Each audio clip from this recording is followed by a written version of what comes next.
Today, I'll be showing you 5 tips on how you can manage and recover from acute injuries.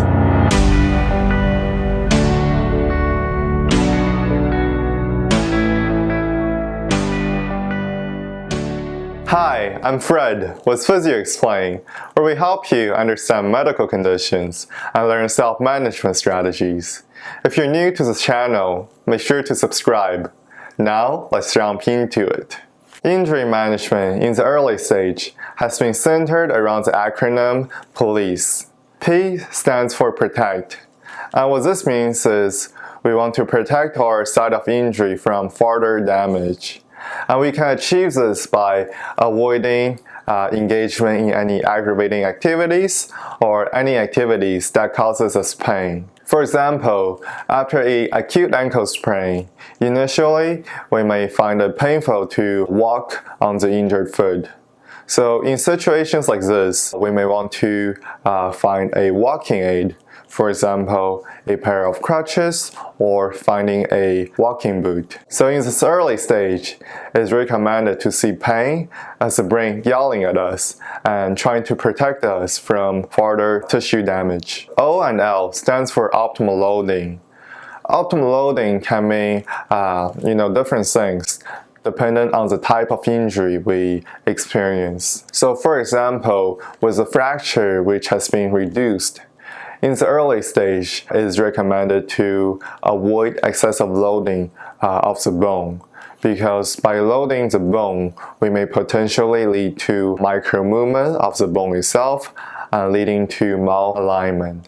And that will ultimately lead to malfracture union and healing. On the other hand, with a minor muscle strain, our goal may be to engage in active and functional range of motion exercises as soon as possible. And oftentimes, we can start exercising day 1 after injury. The benefits of optimal loading in situations like this is that it will help facilitate the formation of connective tissues and also helps to align our newly formed muscle bundles and scar tissues, and finally leading to a stronger and faster recovery. The key to optimal loading is loading should always be guided by pain, because pain during loading may indicate that the force we're putting onto the structure is too much, and that the structure itself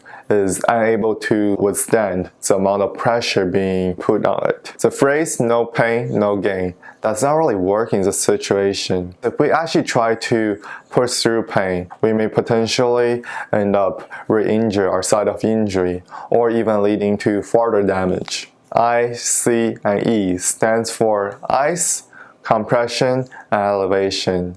You have probably heard of them or even used them in the past, because they have been universally regarded as the gold standard in terms of management of acute injuries. But you may be surprised, in the research world, there is actually very few high-quality evidence backing up the effectiveness of ice compression and elevation. It's really important to note that research only looks at averages across a population, and it does not look or account for individual variations. So what I mean by this is that we will never know whether ice compression and elevation will work for us unless we try it ourselves. My stand on this is I will continue to recommend my patients to use ice compression and elevation on the premises that I know they're not causing my patient any more harm, and that in the past they have used them and found it to be helpful in terms of symptom management and facilitating recovery. The question of the day is, have you ever tried using ice compression or elevation after acute injury? If you have you found it helpful in terms of managing your symptoms? I'd love to know your answer in the comment section below. And remember, some of the best tips and insights come from you. So be sure to connect with everyone in the comment section below. Finally, thank you for watching. I will see you next time.